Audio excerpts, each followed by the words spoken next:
Kevin here with NJ Multi-Species, bringing you the $3 JAWJACKER. Now your materials for this build are going to consist of a $3 rod holder that you're going to get off Amazon and cut the bottom off of, 4 staples. The first 3 are for tension, and the 4th is to keep your steel leader in place. A steel leader that you're going to run across one of those first 3 staples and under your 4th staple, and attach to a cut piece of clothes hanger that you're going to put this bend on one side of and this bend on the other side of. That's about 3 inches long. Put in any rod that you've got. Ultralight works best. You're going to tie a loop on the eye of that rod. About 12-pound test is going to work just fine.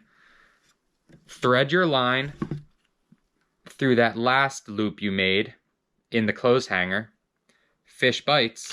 You've saved $45 over a real JAWJACKER.